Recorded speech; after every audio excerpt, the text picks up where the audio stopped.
अब आपको बताएं कि टैक्स के नए अहदाफ, हुकूमत ने सुपर टैक्स का जाल बिछा दिया। वजीर आजम शहबाज शरीफ ने बड़ी सनतों पर 10% सुपर टैक्स लगाने का ऐलान कर दिया। कहते हैं automobile, cigarette, cement, steel, sugar और ऑयल एंड गैस इंडस्ट्री पर, textile, fertiliser, banking, chemical, cold drinks पर 10% टैक्स लगेगा। हर साल 2000 अरब रुपए की टैक्स चोरी होती है। सुपर टैक्स का मकसद गुर्बत में कमी है। सालाना 15 करोड़ रुपए आमदन वालों पर 1% टैक्स लगा रहे हैं। 20 करोड़ से जायद आमदन वालों पर 2% टैक्स लगेगा। 25 करोड़ रुपए से जायद पर 3% और 30 करोड़ से जायद कमाने वालों पर 4% टैक्स लगा रहे हैं। महंगाई का तूफान है, उसको कंट्रोल करने की कोशिश करेगी। बड़ी सनतों पर फिलहाल 10% सुपर टैक्स यानी पॉवर्टी एलिविएशन टैक्स, मतलब कहने का है कि गुर्बत को, मैं ख़त्म का लफ्ज़ इस्तेमाल नहीं कर रहा, गुर्बत को कम करने का हम टैक्स लगा रहे हैं। सीमेंट, स्टील, चीनी की industry, sugar industry, oil and gas, fertiliser, LNG terminal, textile, banks, banking industry, automobile industry जो गाड़ियां बनाती हैं, और cigarette manufacturing industry.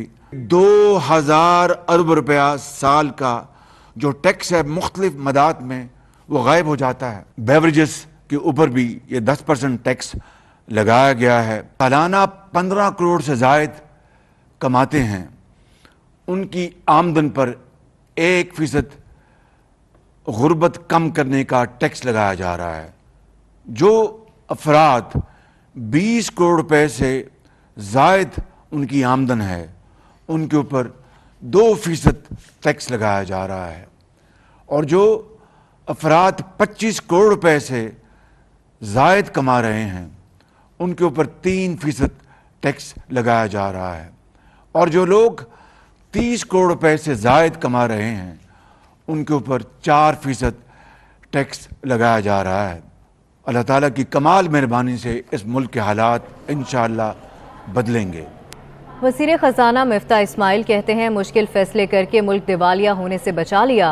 Imran Khan ने पौने 4 साल में 20,000 अरब रुपए कर्ज लिया। रवा माली साल मुश्किल तरीन होगा। मईशत का खतरा टल चुका। पाकिस्तान तरक्की की राह पर गामजन होगा। IMF से मुज़ाकरात तकमील के आखिरी मराहिल में है। पाकिस्तान जल्द खुर्दनी तेल में खुद कफील हो जाएगा। पाकिस्तान की तारीख में एक बुरा साल समझा जाएगा मेरे ख्याल से, कि जो इसके अंदर हम जितने जो टारगेट्स थे उससे बहुत ज़्यादा हटे और बहुत ज़्यादा बजट डेफिसिट किया। जो डिफ़ॉल्ट की नैच पे ये लेकर आए थे PTI वाले, उससे हमने मुल्क को बचाया है कि अब अल्लाह ताला की मेहरबानी से ये मुल्क, ये 23 करोड़ आवाम का मुल्क, 23 करोड़ गयूर आवाम का मुल्क, लेकिन एक मजबूत मुल्क, एक ताकतवर मुल्क, एक न्यूक्लियर पावर्ड मुल्क, इंशाअल्लाह ताला कहीं अब डिफ़ॉल्ट की तरफ नहीं जा रहा है, अब तरक्की की तरफ जाएगा। 20-20 हज़ार अरब रुपया 3 साल या 4 साल में कर्ज चढ़ाएं, जो कि इमरान खान साहब ने चढ़ाया, और फिर आप आज़ादी की बात करते हैं, फिर खुद मुख्तारी की बात करते हैं।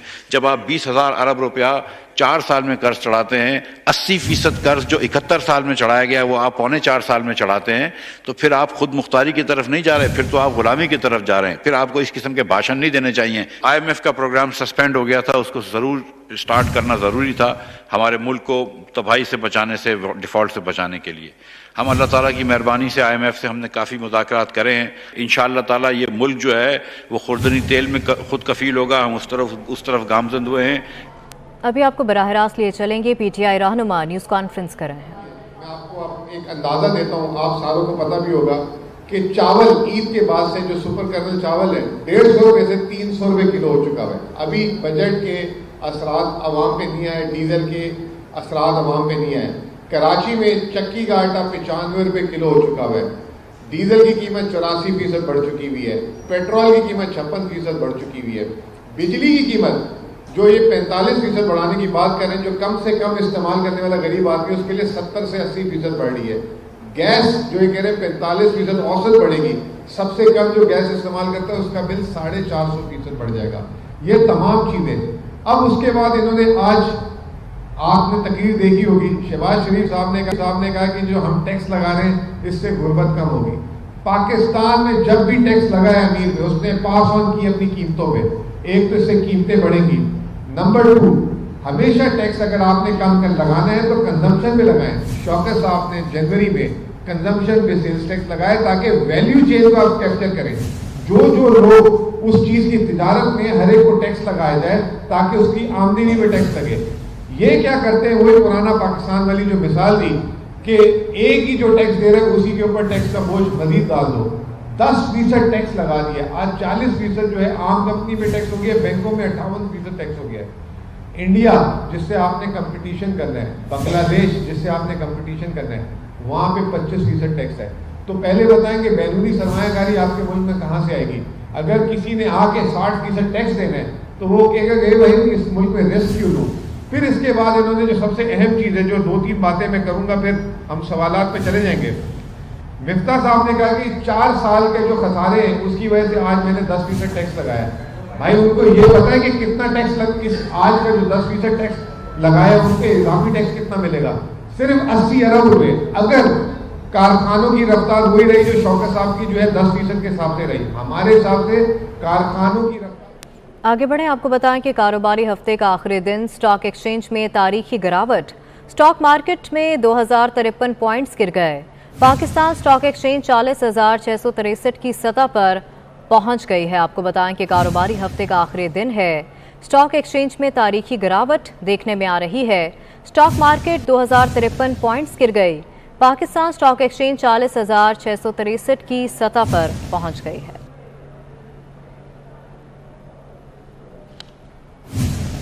नेशनल बिजनेस ग्रुप चेयरमैन मियां जाहिद हुसैन ने सुपर टैक्स लगाने पर रद्द-ए-अमल दिया है।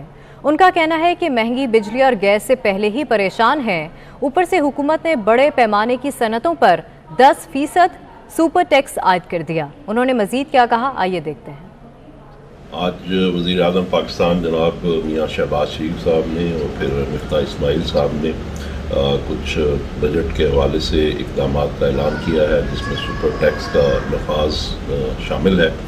मैं समझता हूँ कि ये टैक्स लगाना कोई ऐसी बात नहीं है और बिज़नेस कम्युनिटी टैक्स देने के लिए तैयार भी है। असल इशू जो है वो है उनकी कॉस्ट ऑफ डूइंग बिजनेस को कंट्रोल करना, उनके ऊपर से करप्शन ख़त्म करना, बिजली और गैस चोरी को ख़त्म करना और उनको बिजली और गैस की मुसलसल और कॉम्पिटिटिव रेट्स के ऊपर फराहमी करना ताकि इंडस्ट्रीज़ जो है वो अपने फुल स्विंग पे चल सके। अब यहाँ इस वक्त सिचुएशन ये है कि इंडस्ट्रीज़ अपने फुल स्विंग पे चल नहीं पा रही, वो अपना पूरी जो कैपेसिटी है उसको यूटिलाइज़ नहीं कर पा रही। उसकी वजह यह है कि उनको गैस नहीं मिलती, बिजली नहीं मिलती और उनकी प्राइसेस ज़्यादा होती हैं। तो अगर ये चीज़ें दुरुस्त की जाएँ ताकि इंडस्ट्री अपने फुल स्विंग पे चले और अपना परफॉर्म करे तो उनको कोई इशू नहीं है कि वो जितना भी टैक्स गवर्नमेंट को चाहिए या जितना भी आवाम के लिए टैक्स की ज़रूरत है तो बिज़नेस कम्युनिटी हमेशा फिलैंथ्रोपी भी करती है और टैक्स भी देती है और मज़ीद टैक्स देने को भी तैयार है। और ये जो आज टैक्स मेजर्स का ऐलान किया गया है इसमें भी कोई कबाहत नहीं है, प्रोवाइडेड कि गवर्नमेंट इनके जो प्रॉब्लम्स हैं, इनकी जो ईज़ ऑफ डूइंग बिजनेस है उसको भी दुरुस्त करे ताकि वो लोग और इंडस्ट्री जो है सनत अपने पैरों पे खड़ी हो और अपने सही तरीके से अपने आप को परफॉर्म कर सके। खुर्शीद शाह ने सिगरेट की कीमत दुगनी करने की तजवीज़ दे दी। पार्लियामेंट टैक्स देने या ना देने वालों का जायजा लेने के लिए कमेटी बनाए। सिगरेट के एक पैकेट पर कम से कम 20 रुपए टैक्स बढ़ाना चाहिए। उन्होंने मजीद क्या कहा, आइए आपको दिखाते हैं। हम इस सिगरेट को क्यों अवॉइड कर रहे हैं टैक्स से? जिस पैकेट की कीमत अगर 100 रुपया है उसकी कम से कम 200 रुपया करो। इससे क्या प्रॉब्लम हो रहा है? इससे ये नहीं है कि हमें टैक्स मिलेगा, टैक्स न मिले, मगर हमें लोगों को बचाना है, इंसानों को बचाना है, टीबी से बचाना है, हेपेटाइटिस बी से बचाना है। खरबों रुपए हमारे खर्च होते हैं उनके इलाज के लिए और आप उस पर टैक्स जो डिसाइड हुआ है कैबिनेट में और हमने तो वहां कहा कि कम से कम 1 रुपया पर सिगरेट पे ऊपर टैक्स बढ़ाओ, 20 रुपया पैकेट पे बढ़ाओ। ये पार्लियामेंट एक कमेटी बनाए जिनके लिए इनको ख्याल है कि वो कम डेट देते हैं, पैसे देते हैं, टैक्स देते हैं, नहीं देते हैं, और जो देते हैं वो कितना देते हैं, इसके लिए कमेटी बननी चाहिए और इस पर टैक्स लगाना चाहिए। फाइनेंस मिनिस्टर साहब, जो सुरंगें पीटीआई बिछाकर गई थी, हमने उसे अबूर कर लिया। टैक्स रजीम बदलने का ऐलान किया गया, जिसकी तायद करते हैं। वज़ीर दिफा ख्वाजा आसिफ कहते हैं, खुदा के लिए अरकान टैक्स चोरों की सिफारिशात ना करें। वज़ीर ख़जाना और वज़ीर आज़म की जुर्रत है ऐसा बजट दिया। कुछ लोग कहते थे कि मुल्क डूब जाएगा, श्रीलंका बन जाएगा। सियासतदान बदनाम है कि वो लूट मार करते हैं। माइन से जो हमारे लिए पीटीआई ने बिछाई थी, उनको नेगोशिएट करते हुए उन रास्तों में से हम जो है बाहर आ रहे हैं, और ज़्यादा देर नहीं है, कोई हफ्तों की बात भी नहीं है, दिनों की बात है। इंशाअल्लाह ताला हालात जो है बेहतरी की तरफ चल निकलेंगे, और मैं उसके लिए मिफ्ता इस्माइल को, उनकी कंसिस्टेंसी को, उनके हौसले को जो है मैं दाद देता हूँ। और जिस तरह उन्होंने टैक्स रजीम और टैक्स के कल्चर बदलने का भी जो अटेम्प्ट किया है, मैं उसके लिए भी उनका शुक्रगुजार हूँ। तमाम भाइयों से था, जो खुदा के लिए इन लोगों की सिफारिश ना किया करें। ये जो टैक्स चोर है सर, पाकिस्तान डूब रहा था, दिवालिया हो रहा था, अल्लाह ताला मुझे माफ करे, मेल्ट डाउन था, लोग कहते थे श्रीलंका बन जाएगा। ये इसकी कंसिस्टेंसी है और प्राइम मिनिस्टर का हौसला है, और ये तमाम जो पार्टियां हमारी कोलिशन की, उनका हौसला है कि उन्होंने बंद बांधे रखा इसके आगे। हम सियासतदान बदनाम है कि पत्नी हम लूट मार करते हैं। और कराची वालों के लिए बुरी खबर, बिजली 5 रुपए 27 पैसे फी यूनिट महंगी हो गई। बिजली की कीमत में इजाफे की मंजूरी माहाना फ्यूल एडजस्टमेंट की मद में अप्रैल के लिए दी गई है। नेपरा ने नोटिफिकेशन जारी कर दिया। इसका इतलाक के इलेक्ट्रिक के तमाम सार्फिन पर होगा। आपको बताएं कि कराची वालों के लिए बुरी खबर, बिजली 5 रुपए 27 पैसे फी यूनिट महंगी कर दी गई। वज़ीर आला पंजाब हमजा शहबाज कहते हैं, आइन के रखवालों ने कानून को पैरों तले रोंदा, अवाम की खिदमत और तरक्की का आज़म लेकर आए हैं। सूबे में आइनी बहरान की तारीख में मिसाल नहीं मिलती। गुज़िश्ता हुकूमत ने मुफ्त अद्वियात की सहूलत भी छीन ली। 1 जुलाई से सूबे के तमाम हस्पतालों में मुफ्त अद्वियात मुयस्सर होंगी। हेल्थ कार्ड में मजीद अवाम को सहूलियात फराहम करेंगे। सूबे भर में सस्ता आटा फराहम किया गया। अक़वाम आलम में 3 महीने में जो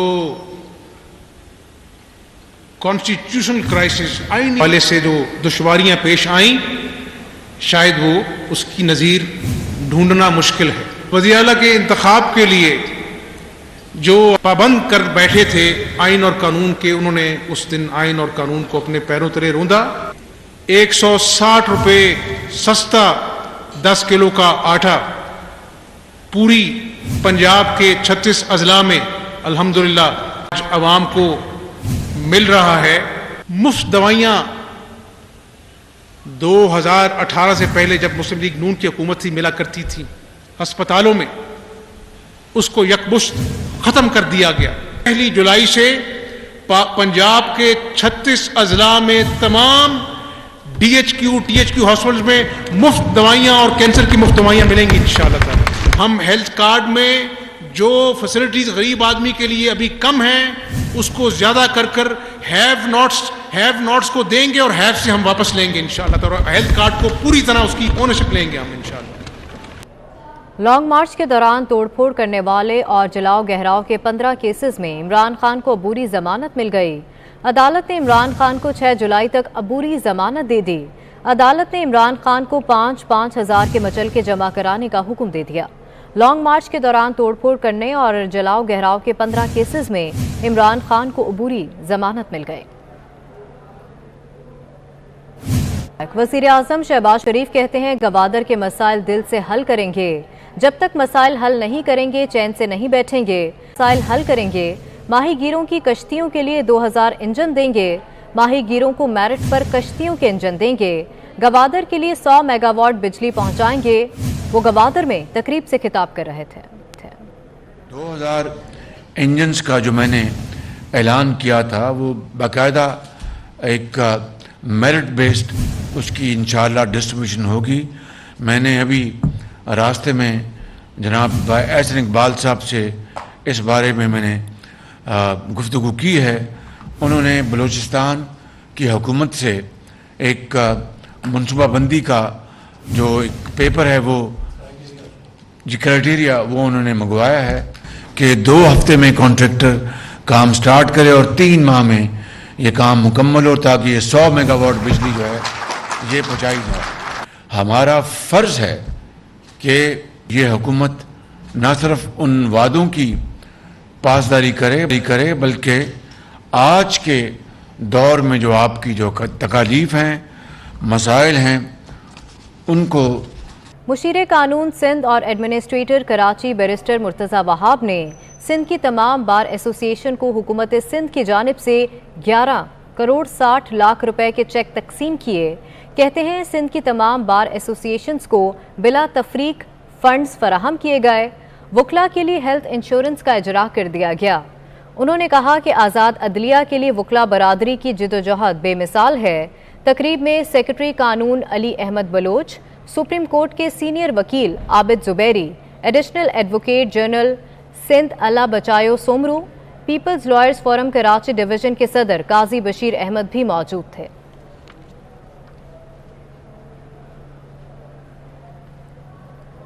सिंध हाई कोर्ट ने MQM की बल्दियाती इंतखाबात मुलतवी करने की दरखास्तें मुस्तरद कर दी। MQM के वकील फरोग नसीम ने कहा, हम फैसले के खिलाफ सुप्रीम कोर्ट से रुजू करेंगे। उन्होंने मजीद क्या कहा, आइए आपको दिखाते हैं। सारे elections will be subject to any order with the Supreme Court passes. ठीक क्योंकि हमारा ये मौक़िफ़ है कि जो सुप्रीम कोर्ट का एक क्लियर फैसला 2014 का है उसके हिसाब से सारी डिलिमिटेशन एक्सरसाइज अनप्रवाइडी से। पंजाब असम्बली में बड़ी पोस्टों पर भर्तियों के लिए स्पीकर और सेक्रेटरी असम्बली का इख्तियार खत्म कर दिया गया। असम्बली सेक्रेटरीट के सर्विसेज रूल्स भी तब्दील कर दिए। ग्रेड 16 से 19 तक बराह रास्त भर्तियों पर पाबंदी। ग्रेड 16 से 19 तक की भर्तियां पब्लिक सर्विस कमीशन के जरिए होंगी। तफसीलात जानेंगे, अली रामे हमारे साथ मौजूद हैं। अली, बताएगा इस हवाले से। पंजाब असम्बली के मुख्तलिफ अख्तियारात जो है वो बिज़नेस रूल्स के हवाले से तब्दील किए गए और वो अख्तियारात महकमा कानून को दिए गए, लेकिन अब पंजाब हुकूमत ने मज़ीद इंतकामी कार्रवाई करते हुए स्पीकर असम्बली और असम्बली सेक्रेटेरिएट के अब मज़ीद अख्तियारात सलब कर ली हैं। और ये अख्तियारात हैं जो असम्बली सेक्रेटेरिएट के सर्विसेज रूल्स हैं उसके उनके ऊपर। अब ये असम्बली सेक्रेटेरिएट के सर्विसेज रूल जो अमेंडमेंट करने जा रही है पंजाब हुकूमत, जिसकी बाकायदा मंजूरी काबीना की तरफ से कल दे दी गई और पंजाब हुकूमत नया ऑर्डीनेंस लेकर आएगी। और इस ऑर्डीनेंस के तहत ये होगा कि स्पीकर के पास और असम्बली सेक्रेटेरिएट के पास ग्रेड 16 से 19 तक की भर्तियों का बराह रास्त अख्तियार वो ख़त्म कर दिया जाएगा। अब ये अख्तियार दिया जाएगा पंजाब पब्लिक सर्विस कमीशन को कि पंजाब पब्लिक सर्विस कमीशन ही आइंदा से ग्रेड 16 से 19 तक की बराह रास्त भर्तियाँ कर सकेगा। तो इससे पहले क्योंकि हुकूमत पंजाब के पास इतला थी कि असम्बली सेक्रेटेरिएट के अंदर ग्रेड 16 से 19 तक की गैर कानूनी तौर पर भर्तियाँ की गई और इससे पहले स्पीकर और फाइनेंस कमेटी के अख्तियारात इस्तेमाल करते हुए असम्बली सेक्रेटेरिएट में ग्रेड 16 से लेकर 19 तक की गजटेड पोस्टों के ऊपर भर्ती जो है वो की जा रही थी। और इसमें ऑडिटर जनरल पाकिस्तान के रूल्स 190-70 के मुताबिक उसकी भी खिलाफ वर्जी की जा रही थी और उसको मद्देनज़र रखते हुए ये ख़ास तौर पर जो भर्तियों का अमल था उसको मुकम्मल नहीं किया जाता था। अब पंजाब हुकूमत ने असम्बली सेक्रेटेरिएट के और स्पीकर के अख्तियारात मज़ीद सलब किए हैं और उन पर जो भर्तियों का अख्तियार था ग्रेड 16 से 19 तक का वो ख़त्म कर दिया और बाकायदा काबीना ने कल इसकी मंजूरी दी और गवर्नर पंजाब के ऑर्डीनेंस के तहत ये अख्तियारात जो हैं वो पंजाब से खत्म। राम आपका जमात इस्लामी का सूद, महंगाई और करप्शन के खिलाफ ट्रेन मार्च कल से रहीम यार खान से शुरू हो रहा है। अमीर जमात इस्लामी सिराजुल हक ट्रेन मार्च की क़यादत करेंगे। खैबर मेल एक्सप्रेस के जरिए चलने वाले ट्रेन मार्च का पहला पड़ाव मुल्तान होगा। आसिम सदीक मजीद आगाह करेंगे। आसिम बताएगा। करप्शन के खिलाफ जमात इस्लामी का ट्रेन मार्च हफ्ते के रोज़ से शुरू हो रहा है, जिसकी क़यादत अमीर जमात इस्लामी सिराजुल हक कर रहे हैं। खैबर मेल से ये ट्रेन मार्च का आगाज़ किया जा रहा है। ज़िले अमीर जमात इस्लामी डॉक्टर अनवारुल हक हमारे साथ मौजूद हैं। डॉक्टर साहब, क्या इंतजाम किए जा रहे हैं, किस तरह से ये कारवां जाएगा और क्या पैगाम लेके जा रहा है ये कारवां? बिस्मिल्लाहिर्रहमानिर्रहीम। बुनियादी तौर पर यह कारवां जो है ये सूद, महंगाई और करप्शन के ख़िलाफ़ निकाला जा रहा है, क्योंकि ये तीनों चीज़ों का आपस में बड़ा गहरा ताल्लुक़ है। पूरा हमारा माशी निज़ाम सूद पर इस्तवार है और सूद अल्लाह और अल्लाह के रसूल के खिलाफ ऐलान जंग है। हम ये समझते हैं कि अगर हम सूदी निज़ाम को ख़त्म कर दें तो पाकिस्तान को किसी से कर्ज़े लेने की ज़रूरत नहीं पड़ेगी, खुशहाली आएगी पाकिस्तान के अंदर, महंगाई ख़त्म होगी और जो करप्शन का एक बाज़ार गर्म है इसको भी कम करने में मदद मिलेगी। इसलिए हफ्ते के दिन सुबह इंशाअल्लाह खैबर मेल से ये कारवान जो है वो इसका आगाज़ होगा और मुल्तान जाकर ये ख़त्म होगा।